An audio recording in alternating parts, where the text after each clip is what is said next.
ស្ត្រីអ្នកបើកបររថយន្តបង្កឈ្មោះសាមមេជូត្រូវបានក្រុមគ្រួសារសហការប្រគល់ជូនសមត្ថកិច្ចដើម្បីអនុវត្តតាមច្បាប់ស្ត្រីអ្នកបើកបររថយន្តអវតារឈ្មោះសាមមេជូត្រូវបានក្រុមគ្រួសារសហការប្រគល់ខ្លួនជូនសមត្ថកិច្ចនៃស្នងការដ្ឋាននគរបាលរាជធានីភ្នំពេញនៅព្រឹកថ្ងៃទី30ខែកក្កដាឆ្នាំ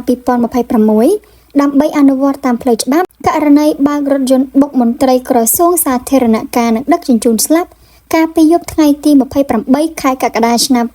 2026សូមជម្រាបជូនថាស្ត្រីឈ្មោះសាមមេជូបានបើករថយន្តស៊េរីទំនើបមួយគ្រឿងម៉ាកអវតារ11ពាក់ស្លាកលេខកម្ពុជា VC8989 បានបុកអ្នកជិះម៉ូតូម្នាក់ស្លាប់ភ្លាមៗនៅនឹងកន្លែងកើតហេតុដែលបើកបរនៅក្នុងទឹកដោយបញ្ច្រាស់ទឹកគ្នាហេតុការណ៍គ្រោះថ្នាក់ចរាចរណ៍នេះបានកើតឡើងនៅវេលាម៉ោង 11:30 នាទីយប់ថ្ងៃទី28ខែកក្កដាឆ្នាំ2026នៅតាមបណ្ដោយផ្លូវ1003សង្កាត់ក្មួយខណ្ឌសានសុខរាជធានីភ្នំពេញតាមរយៈសេចក្តីរាយការណ៍ពីកន្លែងកើតហេតុបានឲ្យដឹងថារថយន្តម៉ាកអវតារ11ពាក់ស្លាកលេខកម្ពុជា VC8989 បើកវ៉ាចេញចូលទៅផ្លូវម្ខាងទៀតរួចជ្រុលទៅបុកជាមួយនឹងម៉ូតូជនរងគ្រោះម៉ាក Honda Scoopy ពាក់ស្លាកលេខភ្នំពេញ 1XL4247 នៅក្នុងទិសដៅបញ្ច្រាស់ទឹកគ្នាពេញទំហឹងបណ្ដាលឲ្យអ្នកជិះម៉ូតូស្លាប់ភ្លាមៗតែម្ដងផ្អែកទៅតាមអត្តសញ្ញាណប័ណ្ណដែលគេរើសបាននៅកន្លែងកាត់ហេតុជនរងគ្រោះឈ្មោះគួចលឹមហានអាយុ35ឆ្នាំមានស្រុកកំណើតនៅឃុំខ្ចៅស្រុកកងមាសខេត្តកំពង់ចាមដែលជាមន្ត្រីនៃមន្ទីរពិសោធន៍សំណង់និងសាធារណការខណៈអត្តសញ្ញាណម្ចាស់រថយន្តត្រូវបានគេស្គាល់ឈ្មោះថាសាមេជូភេទស្រីអាយុ27ឆ្នាំមានអាសយដ្ឋាននៅផ្ទះលេខ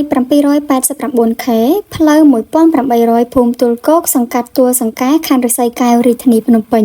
ក្រោយកើតហេតុសមត្ថកិច្ចជំនាញនៃស្នងការដ្ឋាននគរបាលរាជធានីភ្នំពេញបានចុះធ្វើការវាស់វែងយករថយន្តនិងម៉ូតូទៅរក្សាទុករងចាំការដោះស្រាយតាមផ្លូវច្បាប់សូមបញ្ជាក់ជូនថាសាមីខ្លួនបានចូលខ្លួនមកដោះស្រាយតាមផ្លូវច្បាប់បន្ទាប់ពីអាដាមជួនណារិនបញ្ជាឲ្យតាមឃាត់ខ្លួនស្ត្រីដែលបើកបររថយន្តមន្ត្រីសាធារណការស្លាប់នេះដើម្បីយកមកផ្ដន្ទាទោសតាមផ្លូវច្បាប់ផងដែរកាលពីថ្ងៃទី29ខែកក្កដាឆ្នាំ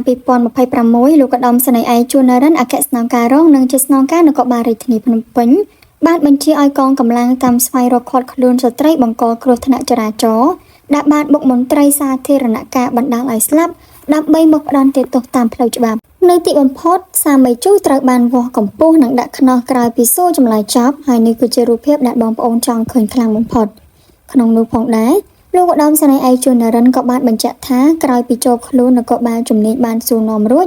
ក៏បានធ្វើកំណត់ហេតុរួចដាក់ខ្នោះនិងវាស់កម្ពស់ហើយសង្ឃឹមថាបងប្អូនអាចទទួលយកបានពេលដែលឃើញរូបភាពមួយនេះសមត្ថកិច្ចនគរបាលចរាចរណ៍ផ្លូវគោករាជធានីភ្នំពេញក៏បានធ្វើកំណត់ហេតុឃាត់ខ្លួនឈ្មោះសាមេជូរួចហើយបន្ទាប់ពីសួរចម្លើយចប់ថ្ងៃស្អែកសមត្ថកិច្ចនឹងបញ្ជូនឈ្មោះសាមេជូទៅសាលាដំបងរាជធានីភ្នំពេញដើម្បីចាត់ការបន្តតាមនីតិវិធីច្បាប់ផងដែរ